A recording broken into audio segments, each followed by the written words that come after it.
বিশাল জাহাজের গল্প। স্কিপ 1। জাহাজের যাত্রা শুরু। এক বিশাল সমুদ্রবন্দরে মানুষের ভিড়। লোহার তৈরি মহাশক্তিশালী এক জাহাজ সমুদ্রের রাজা ভেসে উঠছে। হাজারো যাত্রী, অসংখ্য পণ্য, সোনার মতো সাজানো কেবিন, সবাই স্বপ্ন নিয়ে উঠছে জাহাজে। ঢাক ঢোল বাজছে, লাল পতাকা উড়ছে। ক্যাপ্টেন দাঁড়িয়ে আছেন ডেকের ওপর, তার চোখে দৃঢ়তা। এই সমুদ্র পাড়ি দিয়ে আমরা নতুন পৃথিবী দেখব। যাত্রীরা হাসছে, গান গাইছে, শিশুদের কোলাহল চারদিকে ছড়িয়ে পড়ছে। সমুদ্রের সৌন্দর্য কয়েকদিন পর জাহাজ সমুদ্রের মাঝখানে। চাঁদের আলোতে ঘেউ ঝিকমিক করছে। জাহাজের জানালা থেকে যাত্রীরা তাকিয়ে থাকে বিশাল নীল অন্ধকারের দিকে। মাছের ঝাঁক আলোর মতো ছুটে যাচ্ছে। মাঝে মাঝে উড়ন্ত মাছ ডেক পর্যন্ত লাফিয়ে ওঠে। সঙ্গীত বাজছে, লোকেরা নাচছে, প্রেমিক প্রেমিকা হাত ধরে হাঁটছে ডেকের চারপাশে। সবাই ভাবে এ যেন এক স্বপ্নযাত্রা। স্কিপ 3। অদ্ভুত নিস্তব্ধতা। হঠাৎ একদিন সমুদ্রের ঢেউ থেমে যায়। বাতাস নেই, শব্দ নেই, জাহাজ দাঁড়িয়ে গেছে। বিশাল লোহা যেন পাথরের মতো আটকে গেছে এক অদৃশ্য শক্তির ফাঁদে।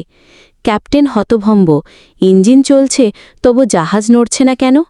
ইঞ্জিনিয়াররা নিচে নেমে গিয়ে দেখে সব যন্ত্র ঠিক আছে, কিন্তু যেন অদৃশ্য কোনো হাত জাহাজকে ধরে রেখেছে। যাত্রীরা প্রথমে ভয় পায়, তারপর অস্থির হয়ে ওঠে। রাত নামতেই সমুদ্রের কালো রূপ ভয়ঙ্কর হয়ে ওঠে। শিশুরা কাঁদছে, বৃদ্ধরা প্রার্থনা করছে, তরুণরা দিগন্তে তাকিয়ে পথ খুঁজছে। খাবার মজুদ সীমিত। দিন পার হতে থাকে। পানির বোতল গুনে গুনে ভাগ করা হচ্ছে।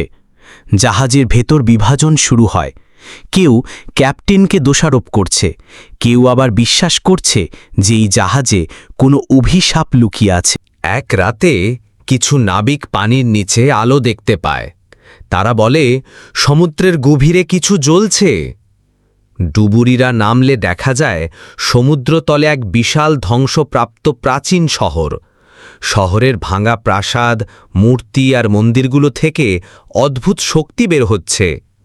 বৃদ্ধ যাত্রীদের কেউ কেউ বলল, এ তো সমুদ্র দেবতার নগরী, যার ওপর অভিশাপ আছে। যে জাহাজ এখানে আসবে সে কখনো ফিরে যাবে না। মানুষের সংগ্রাম ও আশা। যাত্রীরা মরিয়া হয়ে নানা উপায় খোঁজে। কেউ প্রার্থনা করছে, কেউ গান গেয়ে সাহস জোগাচ্ছে, কেউ আবার জাহাজ থেকে ছোট নৌকায় পালানোর চেষ্টা করছে। কিন্তু যত দূরে যায়, নৌকা ঘুরে আবার জাহাজের পাশে চলে আসে। সবাই বুঝতে পারে এটা কেবল সমুদ্রের শক্তি নয়, এর পেছনে এক রহস্যময় ক্ষমতা কাজ করছে। মুক্তির আলো। একদিন ভোরে হঠাৎ দিগন্তে সূর্যোদয়ের সাথে সাথে সমুদ্রের বুকে বিশাল আলো ভেসে ওঠে। জাহাজ ধীরে ধীরে কেঁপে ওঠে, তারপর নড়তে শুরু করে, যেন অদৃশ্য হাত মুক্ত করে দিল। মানুষ আনন্দে চিৎকার করে ওঠে। ক্যাপ্টেন চোখ বন্ধ করে গভীর নিঃশ্বাস নেন। আমরা বেঁচে ফিরব। শিশুরা আবার হাসতে শুরু করে, গান বাজে, জাহাজ এগিয়ে চলে মুক্ত সমুদ্রের দিকে। সমাপ্তি। অমর স্মৃতি। কয়েক সপ্তাহ পর জাহাজ বন্দরে পৌঁছায়। মানুষ নামতে নামতে পিছনে তাকায়। সেই সমুদ্র এখনো ঝিকমিক করছে, কিন্তু তার ভেতরে লুকিয়ে আছে অমর রহস্য।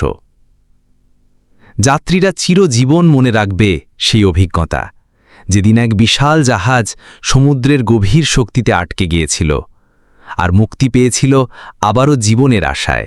গল্পটি করা হল মদিনা টেলিকম, বাদুড়িয়া চারমাথা, দাউদপুর রোড। এখানে নতুন পুরাতন মোবাইল এক্সচেঞ্জ করা হয় এবং বিক্রি করা হয়। আপনাদের যাদের প্রয়োজন অবশ্যই যোগাযোগ করবেন। ছোট্ট বন্ধুরা, গল্পটি কেমন লাগলো তা জানাবেন।